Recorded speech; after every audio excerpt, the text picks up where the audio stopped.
Special thanks to TROY-BILT for sponsoring a portion of this video. Hi friend, welcome back. My name is Jorge. If you're new, today we're going to take a step outside and really spruce up the exterior of the house, clean up the yard, and create these large cement pots that actually turn out really nice and are affordable. Let's get started. Alright, let's head on outside and get started on our large outdoor concrete pots. First of all, these are going to be determined by the size of the balls we use. Here I'm using a yoga ball and a beach ball that I inflated. To create an opening, I'm using these floral hoops from Dollar Tree. Okay, I'm going to use the small one. This is going to serve as the opening for the pot at the top. Next, I'm going to be using some of this cement mesh tape. I think that's what it's called.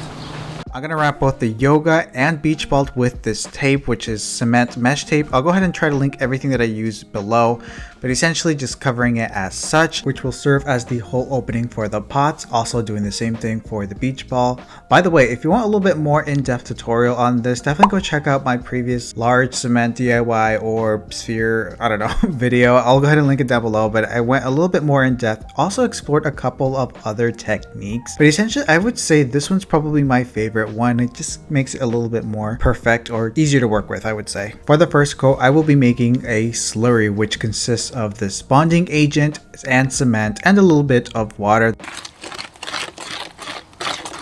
The purpose for this is so that the cement has something to hold on to. So this first layer, pretty important, I would say. Patience is key here, so I allowed this to fully cure or dry overnight before adding the next layer. It's the next day, or I guess 2 days later. The balls are dry. We are ready for our next coat. As you can see, it's looking pretty good. So now I'm gonna go ahead and of course add my next coat. This next one is gonna be a little bit different. So it's gonna be a mixture of cement, sand, bonding agent, and some water. If you haven't seen my previous DIY cement sphere video, go definitely watch it. I'll go a little bit more in depth. Basically, we're gonna go ahead and do that. It's gonna be more of like a mud consistency almost. So let's just do it.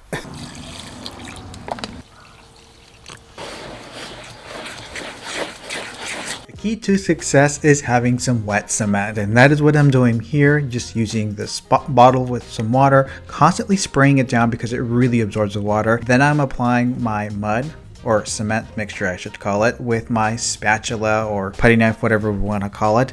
Then once that is done, I'm kind of spraying it with some water and then smoothing it out, as you can see here, trying to get it as perfect as I can. Also, not forgetting about the top, I do not want to cover that up. Again, that'll be our hole for the pot, so just kind of cleaning that up as well. Mix, mix, mix. And of course the same applies for the larger pot. I'm not gonna lie, it's a little bit of a challenge because, well, it's bigger, so I have to wet it more. It does get heavy too, so I'm trying my best to balance out the weight as I apply the mud. At this point, I'm just gonna let that coat to dry before adding another one. In the meantime, this is the perfect time to clean up the yard. As you know, I'm all about making things beautiful, and I really enjoy DIYing, especially outside. You're probably familiar with this area, but the lawn is looking a little rough. So today I'm giving it some love with the help of TROY-BILT. If you're not familiar with TROY-BILT, they build, create, and deliver great products and services that will help inspire people to care for and enjoy the outdoors. To be honest with you, I've been a fan of them, and actually I've used some of their tools for some time now. Absolutely love them. This is the TB22 Curve Shaft String Trimmer. Let's unbox this. All right, got my safety glasses on. Let's go. Now this trimmer is perfect for getting into those hard to reach areas that I can't get with the lawnmower.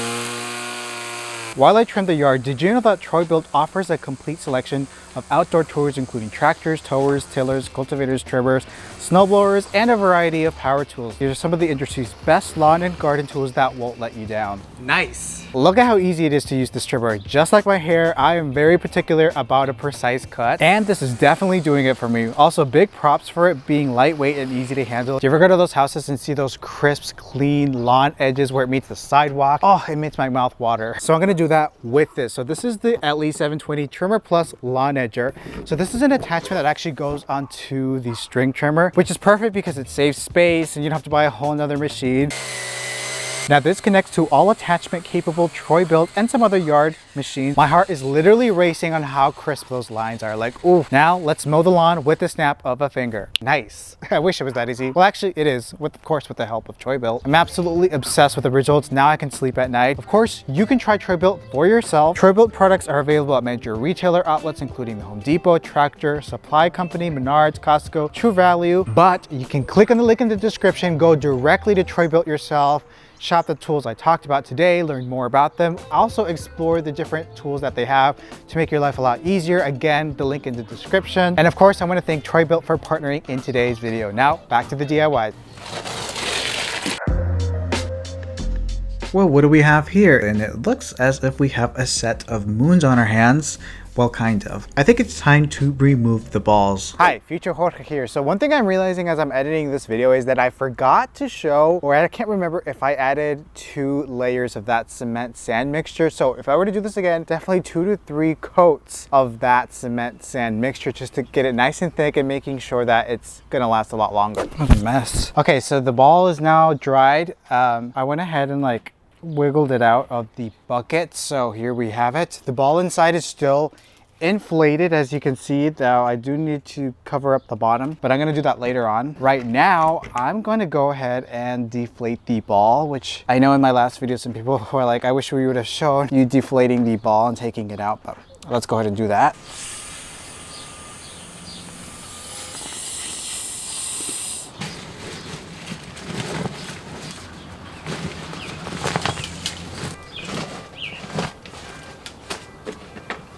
A little file to clean up the edges.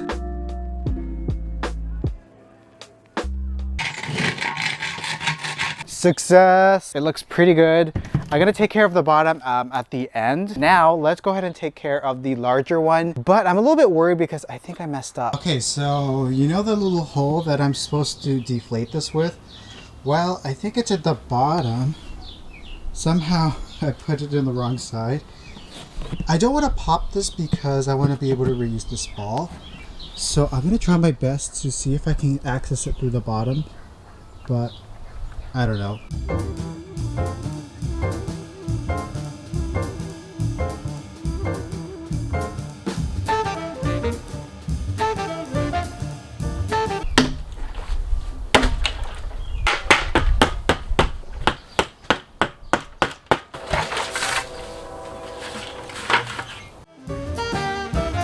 A little bit of brute force, I am forcing my way in there to try to get that plug because I really want to save this ball.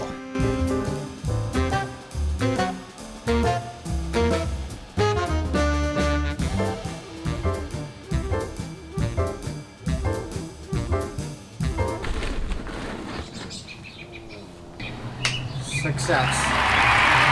Hello. I'm quite impressed with the result of these planters. Now I will say this is pretty much a good stopping point. I want to take this even further and kind of make them a little bit more architecturally interesting. So I bought this really thick rope, and I'm going to put this around sort of the neck of the vessel here. I'm also going to add some of these balls. So these are craft foam balls. So this is a little bit smaller, larger ones for the smaller pot. I'm gonna cut these in half and glue them around the neck here. This is gonna make them more architecturally interesting and kind of continue that motif of the sphere. I think that could look good. And then I'll go ahead and cover it all with cement. After cutting these in half, I'm going to use a combination of some Gorilla Glue and some hot glue to hold it in place while it dries. I was kind of going back and forth with different options to add a little bit of texture or I guess character to this, and another option might be some rope, but I think I like this look a lot better. To give it more of a pot look, I'm going to add a neck. So I went to the store and I bought this really thick rope, maybe it's jute, and then I have to cut it, of course, using some really thick shears. These are garden shears, and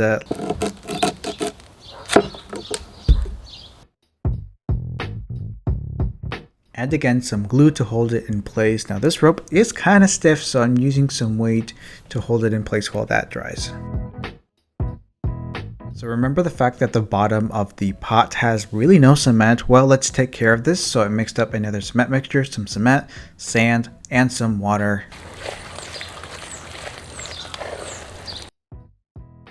and setting a nice thick layer to each pot so that it actually has a base now.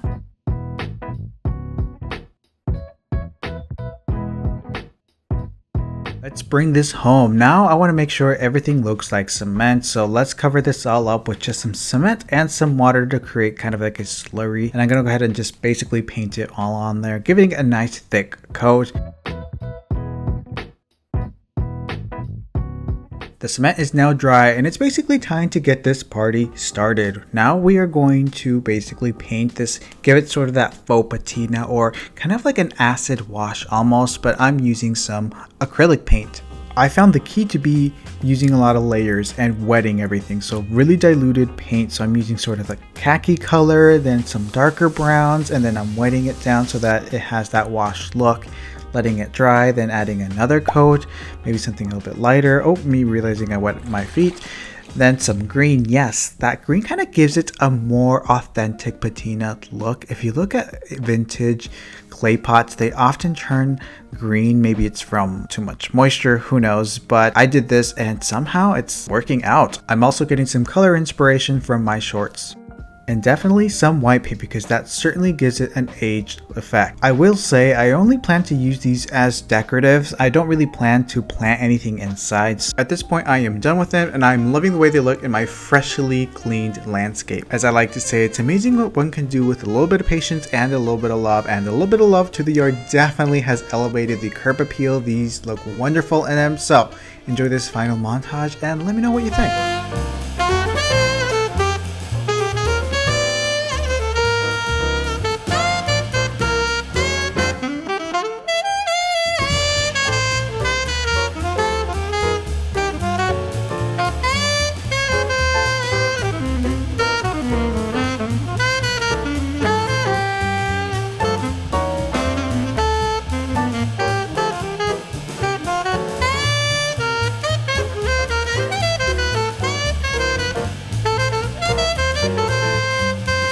Look at that.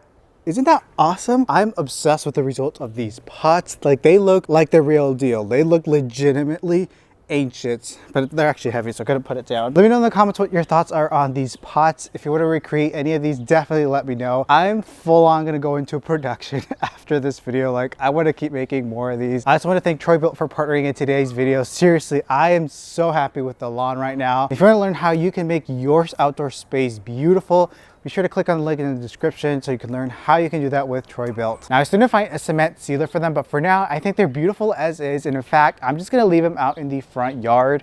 I think they look really great in the landscaping. And if I ever bring them inside, I totally can. Maybe put a potted tree or like just like a faux tree, or leave them as empty. They look good either way. Let me know if you want to see more DIY pots and planters, but until then, be sure to check out my DIY cement playlist. I'll put it here at the end of the screen. Thanks for watching. Bye!